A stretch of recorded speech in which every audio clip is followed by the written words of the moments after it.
Hello అండి, welcome to food kitchen. నేను మీ నాగిని.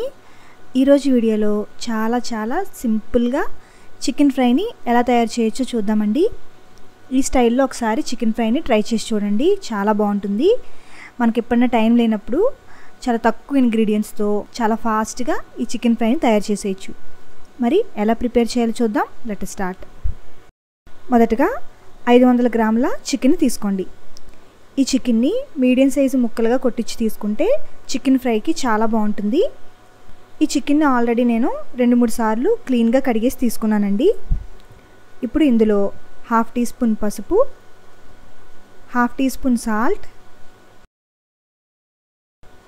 1 teaspoon కారం, 1 టీ స్పూన్ అల్లం వెల్లుల్లి పేస్ట్ వేసుకోవాలి. అరచెక్క నిమ్మరసం,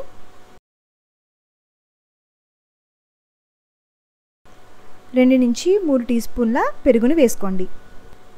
ఇవన్నీ కూడా బాగా కలిసేలాగా మిక్స్ చేసుకోవాలి.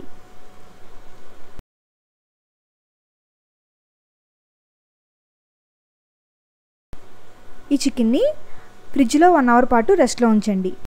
1 అవర్ తర్వాత ఒక మందపాటి కడాయి పెట్టుకుని 2 టేబుల్ స్పూన్ల ఆయిల్ వేసుకోండి. ఇందులో మళ్ళీ ఒక 1/2 టీ స్పూన్ అల్లం వెల్లుల్లి పేస్ట్ వేసి 1 నిమిషం పాటు వేయించండి. మనం ఆల్రెడీ చికెన్లో మ్యారినేషన్ చేసినప్పుడు వేసాం కదండి. ఇప్పుడు ఇంకొక 1/2 టీ స్పూన్ యాడ్ చేసుకోవాలి. తర్వాత ఈ మ్యారినేటెడ్ చికెన్ని వేసేయండి. చికెన్ వేసిన తర్వాత మూత పెట్టేసి మంటని మీడియం ఫ్లేమ్లో ఉంచి ఒక 2 నుంచి 3 నిమిషాల పాటు కుక్ చేసుకోవాలి. చికెన్లోని వాటర్ అంతా ఈ విధంగా వచ్చేసిన తర్వాత మూత తీసేసి ఫ్రై చేసుకోవాలి. వాటర్ అంతా ఈరిపోయేదాకా చికెన్ని ఉడికించుకోవాలండి. తర్వాత ఒక మీడియం సైజు టమాటో ముక్కలు వేసుకోవాలి.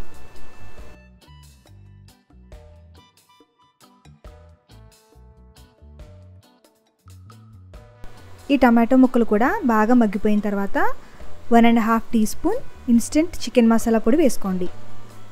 1 టీ స్పూన్ కారం కూడా వేసుకోవాలి. మీకు ఇంకా స్పైసీగా కావాలనుకుంటే ఇంకాస్త కారం యాడ్ చేసుకోవచ్చు. అదేవిధంగా సాల్ట్ కూడా ఒకసారి చెక్ చేసుకుని సరిపోకపోతే మళ్ళీ వేసుకోండి. ఇవన్నీ వేసేసిన తర్వాత ఒకసారి బాగా కలుపుకోవాలి.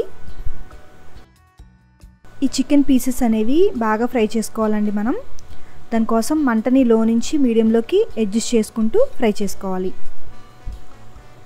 ఓ గుప్పుడు కొత్తిమీర తరిగి కూడా వేసుకోండి. ఈ విధంగా ముక్కలు అనేవి బాగా రోస్ట్ అయిపోయింది అనుకున్నప్పుడు స్టవ్ ఆఫ్ చేసేయండి. అంతేనండి, tasty simple chicken fry ready.